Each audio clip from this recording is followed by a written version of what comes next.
Vyskúšal to sám, presne ako počuješ. Miluje tú scénu, on miluje keď rapuje. On neprestáva veriť v múzu, čo ho dotuje. On vie, že na to má, no zatiaľ iba trénuje. Uvidíte úspechy, ktoré prídu samé. On nemá žiaden problém, vytiahnutie zbrane. Skill tento týpek pestuje od mala. V 13 to začal písať v podstate od mlada. On tvorí texty denne, je tam vidieť posun. Vie, že je to dobre, treba zapojiť len rozum. On piči má pre niekoho rap ako konzum. Preňho je to život, ktorom vidí zmysel posun. On nebude sa baviť s ľuďmi, ktorí v neho neveria. Keď otočí sa karta, oni naraz všetci zdrevenia. Dalo mu to friends, lásku, dalo mu to veľa. On nezabudol na to, že nič nedostane z neba.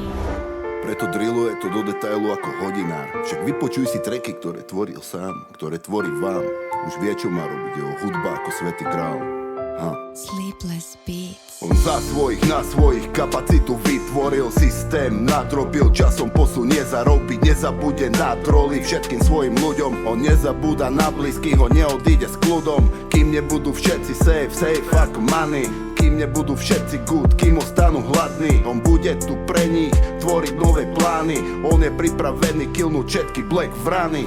Prospech rodiny a známych milovaných pravých. On okrem vás nemá vôbec kam ísť. Tú, ktorú miloval, mu zobrala závisť. On rozhodol sa stať na nohy, aj keď nemal kam ísť. On chce s vami žiť, chce s vami byť.